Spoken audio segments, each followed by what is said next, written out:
এটা বাঘের বাচ্চার আওয়াজ দিয়ে শুরু হোক নাকি?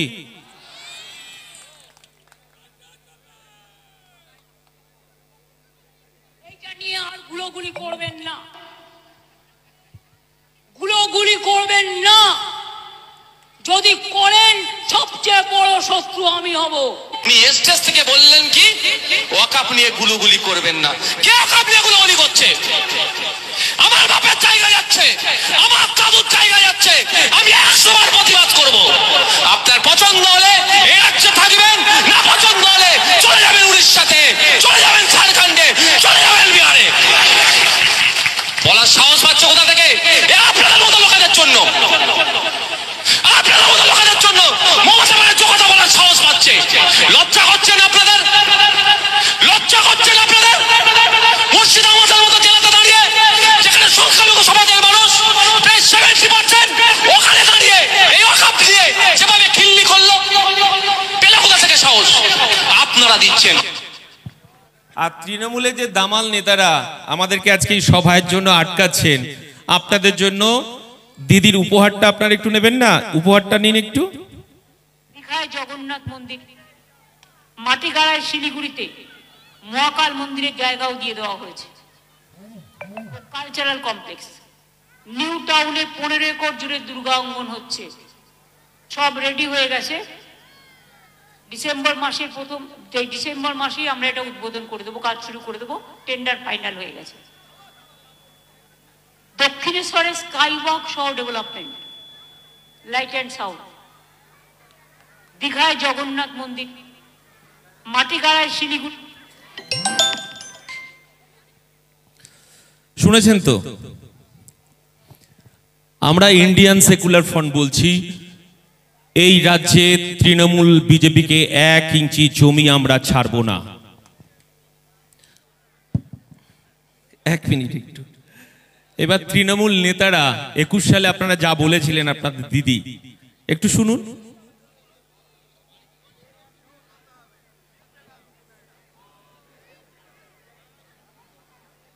আরো হাসপাতাল বানাবো, আরো কাজ করে দেব, আরো উন্নয়ন করে দেব, আরো কর্মতীর্থ করে দেব, ডবল ডবল চাকরি হবে, ডবল ডবল চাকরি হবে, ডবল ডবল চাকরি হবে, ডবল ডবল শিক্ষা হবে, ডবল ডবল কাজ হবে।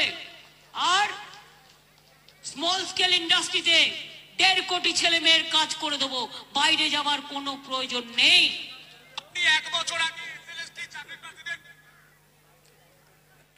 আমরা বলতে চাইছি মমতা বন্দ্যোপাধ্যায়, আপনি হিজাব পরে আপনি দুধেল গাই বানিয়েছেন, আপনি এনআরসি নিয়ে ভয় দেখিয়েছিলেন, আপনি ভেবেছিলেন সংখ্যালঘু মুসলমানদের আপনি সাইড ব্যাগে ভরবেন, তারা বিচার চাইছে।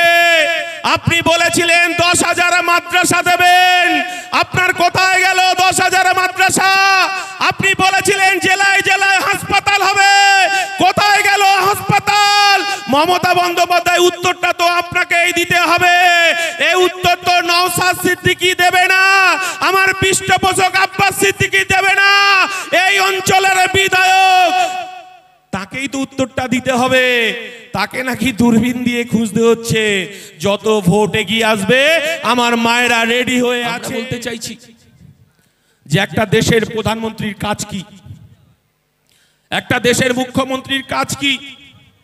বেকার যুবকের কর্মসংস্থান হবে, শিক্ষা ব্যবস্থা ঢেলে সাজানো হবে, পাড়ায় পাড়ায় স্কুল হবে, পঞ্চায়েতে পঞ্চায়েতে হসপিটাল হবে, কলেজ হবে, ইউনিভার্সিটি হবে, মাদ্রাসা হবে, কারখানা হবে।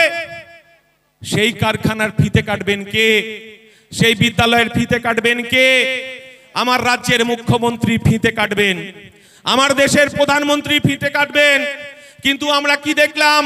আমার রাজ্যের মুখ্যমন্ত্রী সংখ্যালঘু মুসলমানের করের টাকায়, আমার হিন্দু ভাইদের করের টাকায়, আমার আদিবাসী দলিতের করের টাকায় মাননীয় মুখ্যমন্ত্রী তিনি দীঘাতে জগন্নাথ মন্দির তৈরি করেছেন।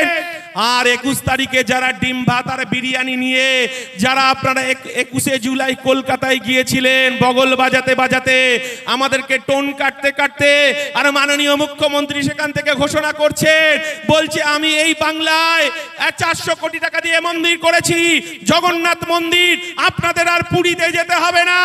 আমরা কি দেখলাম, মাননীয় মুখ্যমন্ত্রী বলছেন এই পাশেই আপনার রাজারহাট উপনগরী, যেটাকে আমরা শিল্পনগরী বলি, আমরা সেই শিল্পনগরীতে এই বাংলার যুব সমাজ স্বপ্ন দেখেছিল, এই বাংলার ছাত্র সমাজ স্বপ্ন দেখেছিল যে রাজারহাটে আর একটা উইপ্রো হবে, আর একটা ওয়েবেল হবে, আর একটা কারখানা হবে। আর আমার রাজ্যের মাননীয় মুখ্যমন্ত্রী এই হিজাব পরা বোরকা পরার আড়ালে, ইনশাআল্লাহ সুবহানাল্লাহর আড়ালে সেখানে বলছে আমি দুর্গা মন্দির তৈরি করব। আমরা বলতে চাইছি ইন্ডিয়ান সেকুলার ফ্রন্ট, একটা রাজ্যের মুখ্যমন্ত্রীর কাজ তো বেকার যুবকের কর্মসংস্থান করা, একটা রাজ্যের মুখ্যমন্ত্রীর কাজ তো করের টাকায় হাসপাতাল তৈরি করা, একটা রাজ্যের মুখ্যমন্ত্রীর কাজ তো বিশ্ববিদ্যালয় তৈরি করা, একটা রাজ্যের মুখ্যমন্ত্রীর কাজ তো সেখানে কলকারখানা তৈরি করে বেকার যুবকের কর্মসংস্থান তৈরি করা। কিন্তু আপনি মন্দির নিয়ে ভেবেছেন। এই রাজ্যের এই দেশের বিজেপি যেটা পারেনি, মমতা বন্দ্যোপাধ্যায় সেটা করে দেখিয়ে দিয়েছেন। আমরা কি দেখলাম, বিজেপি এই ভারতবর্ষের ধর্মনিরপেক্ষতা, এই ভারতবর্ষের সংস্কৃতি, এই ভারতবর্ষের কৃষ্টি, এই ভারতবর্ষের ঐতিহ্য আমরা দেখলাম আপকি বার 400 পার। আমার রামকে নিয়ে এসে তিনি ব্যবসা করা শুরু করলেন, বলছে রাম নাকি বিজেপিকে 400 পার করে দেবেন। আর বিজেপির নেতারা 2014 সালে বলেছিলেন 2 কোটি বেকারের চাকরি হবে, জিরো ব্যালেন্সে বলেছিল 15 লক্ষ টাকা যাবে, তিনি বলেছিলেন পেট্রোল ডিজেলের দাম কমে যাবে। আর যখন এই ভারতবর্ষের মানুষ যখন এই বিজেপি সরকারকে বলছে বছরে 2 কোটি বেকারের চাকরির প্রতিশ্রুতি কোথায় গেল, আমার জিরো ব্যালেন্স তো ফাঁকা পড়ে রয়েছে, আপনি বলেছিলেন বিদেশ থেকে কালো ধন আপনি নিয়ে আসবেন, আমার জিরো ব্যালেন্সে 15 লক্ষ টাকা ঢুকবে, তখন বলছে ও সব ভুলে যান, আপকি বার 400 পার। রামকে সামনে নিয়ে আসলেন। এই ভারতবর্ষের ধর্মনিরপেক্ষতা, এই ভারতবর্ষের ঐতিহ্য, এই ভারতবর্ষের কৃষ্টি, এই ভারতবর্ষের সার্বভৌমত্ব, এই ভারতবর্ষের ধর্মনিরপেক্ষ মানুষ বিজেপির গালে থাপ্পড় মেরে বুঝিয়ে দিয়েছে এ দেশ নেতাজির দেশ, এ দেশ ভগৎ সিং এর দেশ, এ দেশ বিনয় বাদল দীনেশের দেশ, এ দেশ আশফাকুল্লাহ দেশ। এ দেশে এখনো কাজী নজরুলের শ্যামা সঙ্গীত হিন্দুদের মন্দিরে বাজে, এই দেশে এখনো শ্যামা সঙ্গীত আমার মন্দিরে বাজে, এই দেশ সম্প্রীতির দেশ। বিজেপির গালে থাপ্পড় মেরে 230-এ থামিয়ে দিয়েছে। আর মমতা বন্দ্যোপাধ্যায় তো আরএসএস এর দেবী দুর্গা, তিনিও বিজেপির ফাঁদে পা দিয়েছেন। বিজেপির ফাঁদে নয়, বিজেপি জন্ম দিয়েছে, তৃণমূলের নেতারা সেইটা বলছে, বিজেপির নেতারা সেইটা বলছে। আর আমরা বলতে চাইছি মমতা বন্দ্যোপাধ্যায় যদি কোনো অপরাধ থাকে, এই রাজ্যে বিজেপিকে ডেকে নিয়ে এসে পদ্ম ফুলের চাষ করেছে, আর সরকারি স্কুলগুলোকে বন্ধ করে দিয়ে আরএসএস এর শিক্ষা কেন্দ্র, আরএসএস এর লাঠি খেলার কেন্দ্র গড়ে তুলেছে। আমরা বলতে চাইছি এই জিনিস ভারতবর্ষের মানুষ মেনে নেয়নি। মমতা বন্দ্যোপাধ্যায় আপনি বলতে চাইছেন আমার সংখ্যালঘু ভাইরা তারা মসজিদকে রক্ষা করার লড়াইয়ে নেমেছে, তারা এতিমখানাকে রক্ষা করার লড়াইয়ে নেমেছে। তার বাপ যেটা কাকার, তার কবরস্থান দখল হয়ে যাচ্ছে 300-400 বছর ধরে, তার পূর্বপুরুষরা কবরস্থানে শুয়ে রয়েছে, কবরস্থান রক্ষার লড়াইয়ে নেমেছে। মমতা বন্দ্যোপাধ্যায় হিজাব পরে ইনশাআল্লাহ সুবহানাল্লাহ এই বাংলার মানুষ মেনে নেবে না, কারণ আপনি প্রতারণা করেছেন, আপনি ছলনা করেছেন, আপনি প্রতারিত করেছেন, আপনি ধাপ্পা দিয়েছেন। এই বাংলার মানুষ 2026-এ তার হিসাব চাইছে। আমরা বলতে চাইছি, আমরা সর্বত্র এই কথাটা বলার চেষ্টা করছি। 2021 সালে মমতা বন্দ্যোপাধ্যায় আমরা পরাজয়কে মাথা পেতে নিয়েছি। এই বসিরহাটের উত্তরের বিধায়ককে দূরবীন দিয়ে খুঁজতে হচ্ছে। বসিরহাটের মানুষ জানে, কিন্তু যে লড়াই ইন্ডিয়ান সেকুলার ফ্রন্ট বসিরহাটের মানুষ মাটিতে শুরু করেছি, প্রত্যেকটা ইঞ্চিতে ইঞ্চিতে আমরা বুঝে নেব তৃণমূল বিজেপিকে এই কথাটাই বলতে চাইছি। আমরা এই কথাটা বলতে চাইছি। বিজেপির রাজ্য সভাপতি কি বলছেন? বিজেপির রাজ্য সভাপতি বলছেন 1998 সালে তৃণমূল জন্মগ্রহণের সময় লেবার রুমে উপস্থিত ছিল অটল বিহারী বাজপেয়ী, লালকৃষ্ণ আদবানি, রাজনাথ সিং, জর্জ ফার্নান্ডেজ। সেদিন যদি লেবার রুমে উপস্থিত না থাকতো তাহলে তৃণমূল দল নামক দলটা আজকে জন্মাতো না।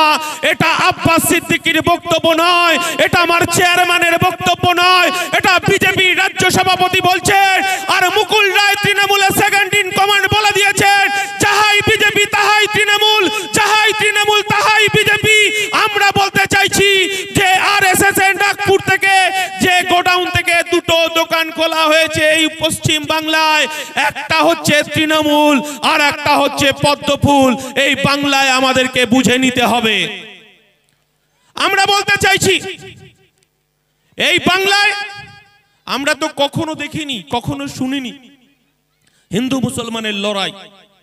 নতুন করে মমতা বন্দ্যোপাধ্যায় এই পশ্চিম বাংলায় হিন্দু মুসলমানের লড়াইকে বাঁধিয়ে দেওয়ার তার বাইনারি পলিটিক্স শুরু হয়েছে। আমরা কি দেখলাম? মমতা বন্দ্যোপাধ্যায়কে 2011 সালে এই বাংলার মানুষ বিশ্বাস করেছিল। সেদিন মমতা বন্দ্যোপাধ্যায় বলেছিলেন যে আমি এই পশ্চিম বাংলায় সংখ্যালঘু নিধন চালানো হচ্ছে। সেদিনকে আমরা দেখেছিলাম, আমরা ভুলে যাইনি। সেদিনকে মমতা বন্দ্যোপাধ্যায় তিনি আমাদের পশ্চিম বাংলায় বিরোধী দলনেত্রী। আমরা দেখলাম এই রাজ্যের মুখ্যমন্ত্রী বুদ্ধদেব ভট্টাচার্য, এই রাজ্যের পুলিশ মন্ত্রী বুদ্ধদেব ভট্টাচার্য, এই রাজ্যে তখন বামফ্রন্ট সরকার চলছে। মমতা বন্দ্যোপাধ্যায়কে সেদিনকে দেখলাম আমরা কলকাতার রাজপথে একটা বুকের সামনে প্ল্যাকার্ড ঝুলিয়ে তিনি একদিকে রিজবানুর রহমানের মা আর একদিকে রুকবানুর রহমানকে বলছেন ইনসাফ চাই, এবং বুদ্ধদেব ভট্টাচার্যের পদত্যাগ চেয়েছিলেন মাননীয় মন্ত্রী, মাননীয় মমতা বন্দ্যোপাধ্যায় বিরোধী নেত্রী। আমরা সেদিনকে এই পশ্চিম বাংলার মানুষ, এই পশ্চিম বাংলার সংখ্যালঘু মানুষ, আমার মায়েরা চোখের জল ফেলেছিল যে বামফ্রন্ট সরকার মুসলমান নিধনযজ্ঞ চালাচ্ছে। রিজবানুর রহমান পাতিপুকুরের ধারে তার লাশটাকে পড়ে থাকতে দেখেছিল এই রাজ্যের মানুষ। সেদিনকে মমতা বন্দ্যোপাধ্যায়, এই মমতা বন্দ্যোপাধ্যায়ের হিজাব পরা, বোরখা পরা, ইনশাআল্লাহ সুবহানাল্লাহর আড়ালে এই বাংলার সংখ্যালঘুদের অধিকারটাকে চুরি করেছে এই মমতা বন্দ্যোপাধ্যায় দ্বিচারিতা। আমরা বলতে চাইছি মমতা বন্দ্যোপাধ্যায়, আপনি রেড রোডে নামাজ পড়েন, ভালো কথা। আপনি হিজাব পরে ইনশাআল্লাহ সুবহানাল্লাহ দোয়া আদায় করেন। এই বাংলার সংখ্যালঘু মুসলমানরা মমতা বন্দ্যোপাধ্যায়কে তাদের অভিভাবিকা মনে করেছিলেন। কিন্তু আমরা কি দেখলাম?